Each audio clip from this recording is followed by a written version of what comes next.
Welcome to Now We're Getting Somewhere.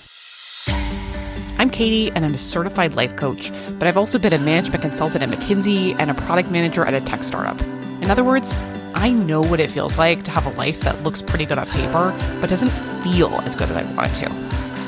I help my professional clients develop lives that are more meaningful, happy, and also more successful. And I want to share the same practical insights with you. Let's go.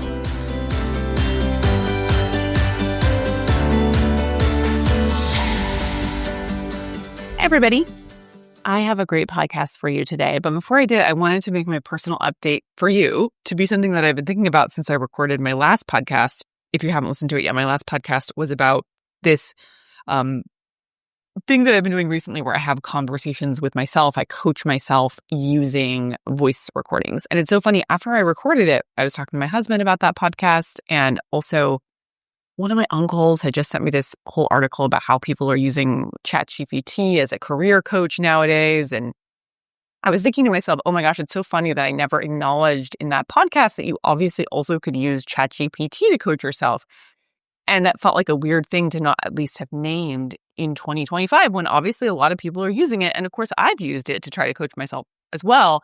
And I realized that the reason I didn't even mention it is because if I'm honest, I don't actually love ChatGPT as a coach. As a coach myself who's really experienced in power coaching, I'm not against it. I don't think it's evil or anything like that. And in fact, I think it's astonishing how insightful ChatGPT can be. It's almost frightening. But the reason that I don't personally love ChatGPT as a coach is because even though in theory ChatGPT is astonishingly, again, it's almost frighteningly insightful, it never seems to shift my felt experience in the same way that talking to a real person can. I've been trying to think a lot about why this is. My husband, who's also super insightful, has this theory that a lot of it's about, we want to be seen by another person. I think that's super true. I think there's also something about when you have to hear another person speak, it kind of forces you to slow down. And when you're uncertain, perhaps, also about what they might say, or honestly, just if it's another person, there's something about the way that feelings move through and get processed in the body that I think is super different. When I notice when I engage with ChatGPT for coaching, I kind of don't pay as close attention. I kind of skim through it versus when I'm with a real person, I'm really paying full attention if I wanted their insight, if they're a coach or a dear friend or something. And I notice when I do the methodology that I mentioned in my last podcast with myself, I'm also really paying attention. I'm paying attention to what I'm saying to myself. And as a result, the feelings move through me, they get processed. I end up in a genuinely new place with genuinely new sensations and insights in my brain than if I'm just with ChatGPT. I'm sure it's different for everyone, and maybe some people prefer ChatGPT to a real coach. That's totally fine with me, but I just was it's weird that I didn't even mention it. So anyway, that's a very short beginning to this podcast where I just wanted to kind of name that. Okay, so on to the meat of today's podcast. Recently, I asked newsletter subscribers if they'd like me to answer any questions on the podcast, and I got a few great ones, which I'm going to answer here over the next few weeks. So today's question is from Alexine. Alexine's high-level question is, how do you check in with yourself before making a major move to check that it's not grass is greener syndrome? And then she shares some more specifics. She says, we are looking to do a big move to the UK from Canada, and we do genuinely believe it's the right decision for us and our family. However, how do we check in with ourselves first and make sure we're not chasing happiness? So first of all, Alexine, thank you so much for this question. I love this question because even though perhaps not a ton of people listening to this are dealing with your exact situation, moving from, Canada to the UK, I think the heart of this question, which is I'm making a big decision, how do I make sure that it's not grass is greener or chasing happiness or whatever, is something that most people contemplating any big life change worry about. So I'm going to do two things on this podcast. First, I want to name the first kind of big coaching move that I would make if you were my client. And then I'm going to share based on that, how I would structure the rest of this podcast. So the first big coaching move that I would make if I heard this from a client would be to inquire a bit about the specific language you used, because there's a couple of phrases that really jumped out to me about your question. One, you mentioned that you were worried about grass is greener syndrome. This feeling of wanting, assuming that grass is greener on the other side. Two, you mentioned that you were worried about chasing happiness. And then three, you also mentioned that you really wanted to check in with yourself to make sure that neither of those things was happening. What comes up for me when I hear all of that is that it feels in my body like there's some part of you that's concerned at its core about whether you can trust this desire in this case to move your family across continents. You're worried that you're misperceiving things somehow, that you're assuming that the UK is going to be better than Canada, but it actually isn't. That's the whole grass is greener thing. So you worry that you're chasing happiness. Chasing happiness, by the way, to me is such an interesting choice of words, right? Because there's a version of chasing happiness that's really positive. It's not inherently bad to go after one's own happiness. But when we call it chasing happiness, that word choice implies that there's something problematic about that. All of that language kind of makes my coaching radar go off. My whole body lit up when I read that from you. And to be clear, I'm not saying that you were mistaken for having this concern or worry. In fact, there may be very, very good reasons for this distrust. Grass is greener situations exist. Chasing happiness exists. And on the flip side, sometimes we're worried about those things, but making these choices would actually make our lives, meaningfully better. So the discernment here, the subtlety here is to assess which of those things are at play. And as your coach, the first move I would make would be to say, hey, if you're having distrust for some reason, what is that reason? What is that reason?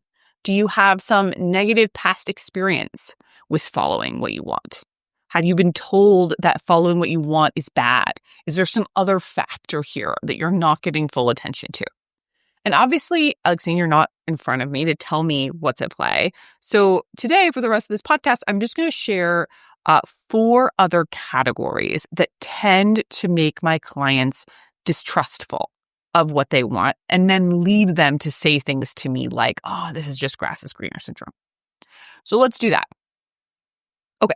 So the first common reason that a client might come to me afraid of what they want and perhaps saying something like, oh, is this grass is greener syndrome? Am I chasing happiness? Is that they have had some kind of negative experience in the past. More specifically, they've had some experience where they thought they wanted something and they went after it and it didn't go well. So now when they want something again, they're distrustful of that wanting because look what happened before. In the past, I wanted something and I went after it and went badly. So I worry that these desires hearing now are just grass is greener and chasing happiness. And for these clients, it's very, very important to precisely understand what happened because frequently their brain's takeaway from that experience is actually not the most accurate takeaway from that experience. So I'm going to give a real client example here to really illustrate this precisely. And then I'm going to talk more about this concept a little more generally.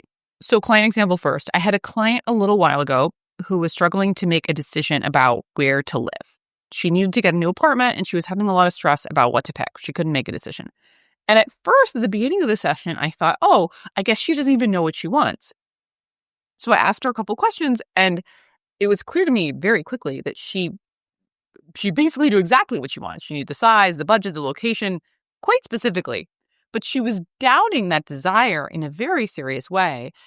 And it had really gotten to the point where she was thinking maybe she should defer to what a family member thought she should get or, what she thought her friends' opinions would be about what she should get.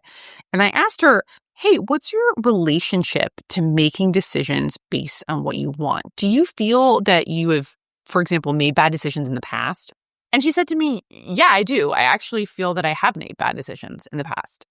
And it turned out that it was, in particular, one key decision, but one very important decision that had made her doubt her own judgment and her ability to trust what she wanted. This is very common, by the way. Often it is one key decision that kind of gets wedged in your brain and your body and your heart. For her, this decision was about grad school. She had made the decision a number of years ago to go to grad school. And at the time when she applied, she had thought that this would be a great idea and she really liked her decision. So she got into a great grad school, she attended, and very quickly, I want to say within a couple weeks or something, she knew viscerally, clearly that this was not right for her. But then, for a variety of reasons, she stayed at grad school, despite knowing that she didn't like grad school and she likely didn't even like the profession that she was training for. She graduated, she got a job in that profession that the degree trained her for. She worked in that field for a number of years now, and she never really liked any of it. And she still didn't like it. But for various reasons, personal to her, reasons that were good reasons to her, given where she was now, she was going to have to stay in this job and in this profession for at least another few years. So she had kind of unconsciously, it turned out, developed this belief along the lines of, I can't trust what I want. I wanted to go to grad school and look how that turned out. But I pointed a couple of things out to her. The first thing I said was, hey, let's acknowledge you actually only have one really bad example. Let's just make sure first your brain is seeing that. But second, I invited her to really investigate this example because based on what she told me, and I'm obviously condensing the story here, she and I had, of course, gone into a lot more detail, but based on what she had told me, it seemed clear to me that based on the information she had about what she wanted at the time, it was a reasonable and even a good decision to have made at the time. It did reflect what she thought at the time would be a good life. So to me, the mistake wasn't trusting her decision to go to grad school. That was a decision, as I said, that was made for reasons she liked at the time. And I think we have to allow for a world where we can make the absolute best decision we could at the time and occasionally be wrong. I have talked about this before. I'm going to talk about it again at the end of this podcast. But I really don't think that we can fault ourselves for decisions that were made with care for reasons we liked, and then, yes, occasionally turn out to be wrong. To me, the mistake was not going to grad school. The mistake was staying at grad school, despite her inner self very clearly stating that it wanted to leave very early on. And to be clear and fair here, I'm not saying that she should have quit like that very day that she realized she didn't like grad school. That would have been, very dramatic and very challenging for her for all kinds of reasons. But I am saying that at some point, maybe within a year or something, she could have found something different to do. And I will also say that I am not in the slightest saying that would have been easy. It would have been hard in a whole number of ways, financially, logistically, emotionally. But to me, again, the mistake was not trusting her desire to go to grad school. To me, the mistake was not trusting her desire to leave grad school when that desire came. And oh my gosh, every time I say that lands in my body. And this distinction is very, very important because then it's not that she can't trust her desires. It's that she has to trust her desires. What she can't do is ignore her desires because ignoring her desires led her to stay at grad school and then go on to a professional direction that's never been particularly right for her. And this is really important because now, many years later, she's trying to make a decision about this apartment. And some part of her is saying, oh, I can't trust what I want. Look what happened with grad school. And yeah, look what happened with grad school. She took what could have been a moderately sized mistake. Because again, quitting grad school part of the way through, finding a new thing. I'm not saying that's a nothing thing to do. That would have been tough on a bunch of different levels. But she took what could have been a moderately sized mistake and she made it a much bigger mistake because she didn't trust what she wanted. And of course, two really important caveats here for all of you listening. It's so easy as I'm speaking about this to kind of summarize and make this all clear. But again, it's really complex when you're living it. And I said it, we had this whole coaching conversation with so much compassion for how hard that decision was for her at the time and how hard it is for her now living with this path that she doesn't really like. So I just want to always say that the true complexity of this in my clients' experience is always so much more. So that for first caveat. And the second caveat is to say, obviously there's a version of what happened to my client where this person could be very flighty. Like they want to go to grad school. They don't want to go to grad school. They're going to a second grad school. They're going to a third grad school. They're changing what they want every day of the week. It's important to have discernment about who you are. There are flighty people in the world who change what they want every day of the week. That was not my client. And in my experience, I don't tend to attract those folks. So my hypothesis would be that if you're listening to that, you are not that kind of person, but important to be said. Those folks exist. If you're listening to this, you're probably not that person. Real people get to make mistakes. Real people get to change their mind. That doesn't mean you're flaky. Those are separate things. But important to make both of those caveats. But this was really important coaching for my client, because how tragic would it be for her interpretation of grad school to be, I can't trust what I want. I made this big decision in the past. It was a mistake. And of course, by the way, when she did make the apartment decision based on what she already knew that she wanted, she loved her decision. It was totally right. She loved her apartment. And of course it was, because she did know exactly what she wanted. Okay, so zooming out from that client example, the general point here is that what I would do if I was listening to any of you who are my client would be to really delve deep into understanding any specific examples of why you feel like perhaps you can't trust what you desire. Did you make a decision in the past that turned out to be a mistake? What do you make that mean? And there's a variety of interpretations. This is going to be super nuanced. Maybe like my client, there's a more subtle interpretation that you're missing. Or maybe something else is at play in that past example. Maybe you didn't make a decision in the way that you liked in that sort of past example. Maybe you made it too fast, or maybe you were focused too much on what other people wanted. Maybe you didn't have the skills or the tools or the questions at the time to make a really good decision. Maybe now you need to grieve that and make sure that you use new tools or concepts or processes to make the decision this time. Maybe some of the tools and concepts that I discuss. But again, tell yourself that story.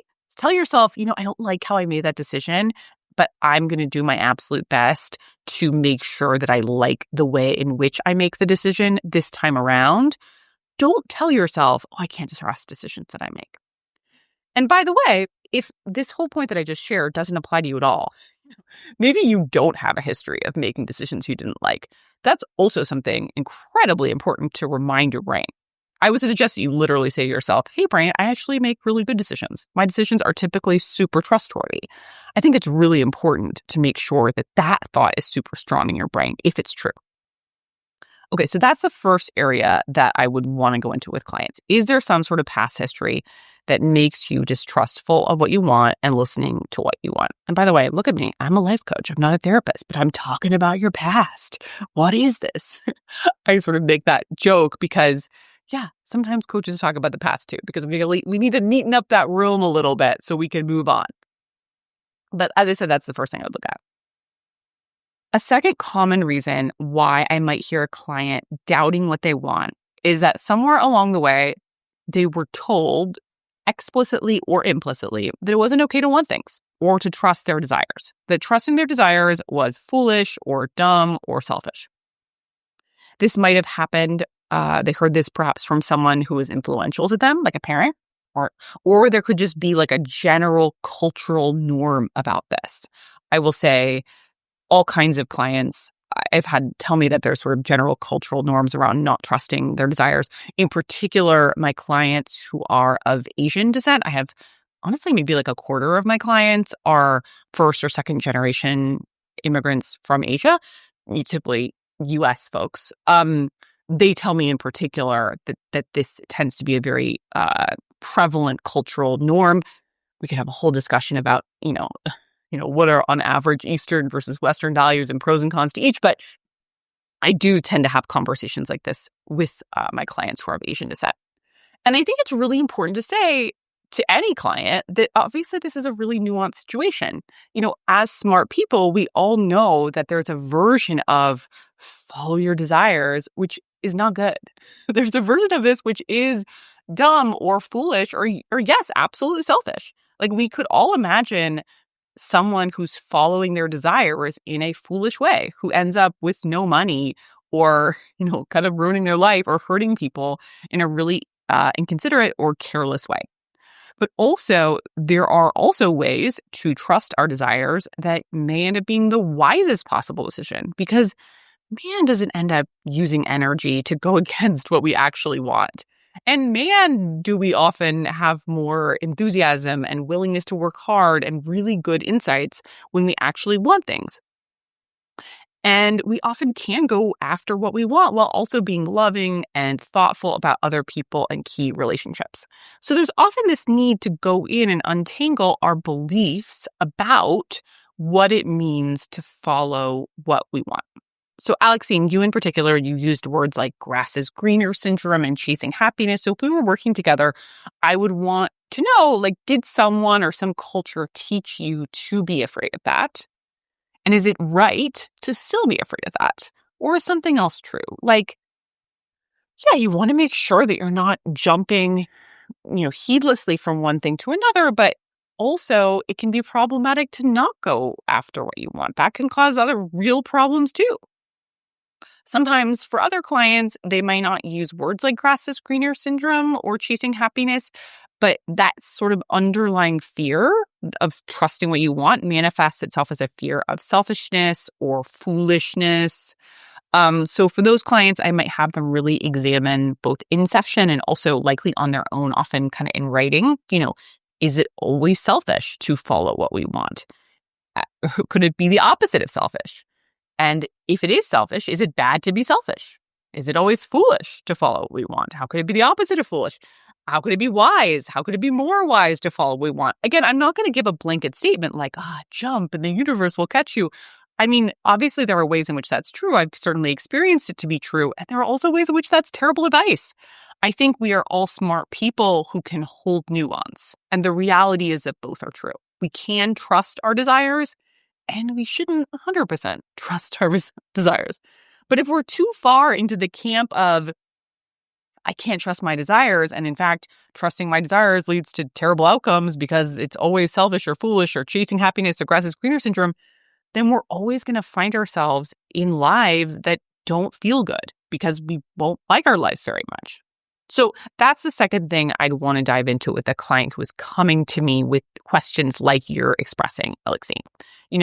I'd want to explore, is it okay to want something? Is it okay to follow that wanting? And if it wasn't okay, I would want to explore that together.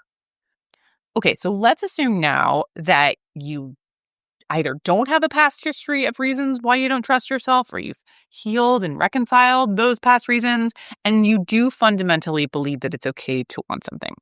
The next thing that I would want to explore together would be, what is the quality of your wanting? If a client comes in and the quality of their wanting, and I want to step back when I say that, the quality of your wanting means, what does it feel like? What does it feel like emotionally? What does it feel like in your body? So if a client comes in, the quality of their wanting is fast and hot and frantic. And I can usually feel it as they're telling me. I can feel it in my own body, and whether they're attuned to it or not. If they were attuned, they'd feel it in their own body as well, but sometimes they're not. When I feel all of that, my coach radar immediately goes up. This is not to say that you're not allowed to want something in a fast and hot and frantic way, but it is to say that if you only want it in a hot and fast and frantic way, then I tend to be a little skeptical, because things that are true are typically also true in a way that is deep and slow and patient. Just letting that land. Patient is really important. Look, you might want to make the change today, and you can always choose to make the change today. But if it's a true desire, then typically, if there were good reasons, you would be willing to wait a week, a month, maybe even longer, maybe a year, and that desire would endure. To be clear, I'm not ever saying that you should or must wait a week, a month, a year. In fact, I more often have clients who wait too long, to be honest, without acting, than clients who act rashly. But the quality of your wanting, it matters. The quality of feeling your wanting in your body, it matters. And it matters a lot. Partially, this is because if your wanting is hot and fast and frantic, typically there's something else going on that is worthwhile at least investigating. So I'll give another client example here. I had a client who came into session a couple weeks ago and was suddenly saying that she was very seriously considering switching jobs. And I thought to myself, okay, yeah, totally fine by me. I have no problem with you leaving this job. But to me, there was something about the quality of her wanting. And again, it was kind of fast and hot and frantic that made me curious. Like, what else is going on here? Why are you running away so fast? And for her, it turned out that she was feeling really alone and unsupported at work lately. And actually, by the time we met at our next session, she had found some more sources of support at work, several different sources of support, in fact. So this question, this desire to lead, it was less urgent. And again, I keep wanting to say, this is not that you should ignore fast and frantic desires. The point that I'm making instead is that I want to find the deeper desire too. And for this client, the deeper desire was to feel supported. And we just want to make sure that you like your way of meeting that deeper desire, because usually there's a couple of ways of meeting a deeper desire. And again, not that any desire, like leaving the job in this client's example, is false, but the urgency usually tells me that there's something else to know. And I don't want to be so lost in that urgency that we miss that deeper reason. So Alexine, when you mention, I'm worried that this is grass is greener syndrome, or I'm worried that I'm chasing happiness, I feel really curious about the quality of your wanting. Is it slow? Does it feel quiet and deep and ever present? Is it patient? If the reasons are good for waiting. But also, does it endure? Do you want it on a Tuesday and a Sunday? Do you want it 2 weeks from now too?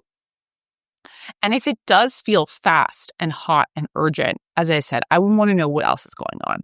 And is there anything that we can do to make you a little bit more comfortable now and let that desire cool down a bit, deepen a bit? Again, very important. I'm not saying we should always wait. Often the best choice is action. We don't want to stay in places or relationships or jobs that aren't right for us. But if we can, we tend to have better outcomes if we can move from a more grounded, calm, patient knowing rather than a hot and fast and frantic one. And then the last thing I would want to discuss with you if you were my client, Alexine, would be, what are your thoughts about getting it wrong?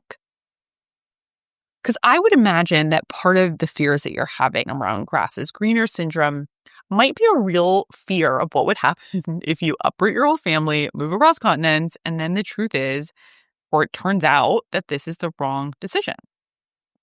I'm not bringing this up to imply that you should be neutral or unaffected by the possibility of getting it wrong. This is a big decision. I would imagine it would feel terrible to get it wrong.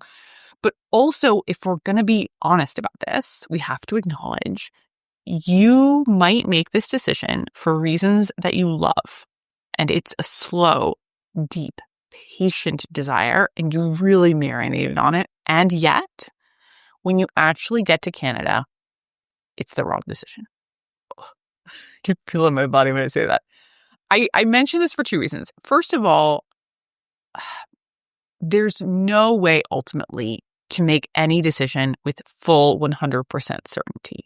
We are not ever fully all-knowing in that way.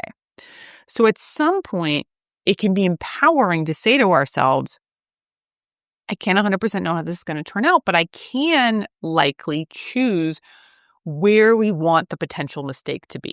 Like if it might be a mistake to leave and it might be a mistake to stay, which mistake do I want to risk? In my own life, I'm sitting with a fairly big decision in my personal life. And again, both decisions may end up being a mistake. So where do I want my mistake to be? Usually for me, I want my mistake to be at least in trusting my best sense of what's true. I would rather make a mistake, me personally, in trusting what was true for me than in ignoring my best sense of what was true for me. So that's my first point here. If you have to choose where you get it wrong, where do you want to get it wrong? And the second point here that I want to make about mistakes is to remind you that if you do choose to move across continents and you do get it wrong, it doesn't necessarily mean that you suffered from grass is greener syndrome or chasing happiness. It might just mean that you got it wrong, because that happens. And that always happens. Like I said, And of course, if there were lessons to be learned, let's learn them. But there's a way in which we sometimes interpret things as, oh, that was just grass is greener syndrome. And it becomes, in retrospect, a lesson that we tell ourselves about, oh, I shouldn't follow what I want. Following what I want just ends up hurting me in the end. And that's what I want to help you avoid in advance. Remember that previous example I gave about my client in choosing her apartment. I want to make sure that if it ends up being a mistake, we're not saying it's grass is greener syndrome if it's just, humans make mistakes. So that's sort of my final point here. What are your thoughts about the possibility that this might be a mistake? And if you can't 100% guarantee that anything will work, but you can choose where your mistake will be, what do you want to choose? Okay, so that is this podcast. Fundamentally, as I said, if I was your coach, I would just want to better understand everything that's below the surface. When you're expressing this fear of grass is greener syndrome, of chasing happiness, when you're having this hesitancy, where does it come from? Is it a mistake in the past? What do you want to believe about that past mistake? Is it from a person in your life or a cultural trend? Also, what's the quality of your wanting? And what are your thoughts about making a mistake? And if a mistake has to happen, what mistake do you want to happen? And there's one last thing I would probably do if you were my client, Alexine, which is I would probably make sure that you really wanted it, that you wanted it. This is so important. I've been thinking about it so much that my next episode is going to be just about that. So stay tuned for that. In the meantime, take care, everyone. I'm rooting for you. If you really want to change in a meaningful, lasting way, that's when you need a life coach. Every client I've worked with has had incredibly personalized reasons why they're in the tired or anxious or stuck or uninspired state they're in. Working with me can help you identify those roadblocks, which are usually blind spots that you genuinely cannot see, and implement a profoundly customized, doable plan for overcoming them. I have a very small, high-end, one-on-one coaching practice. If you'd like to be my next client, reach out at katiesiever.com. I'd love to meet you.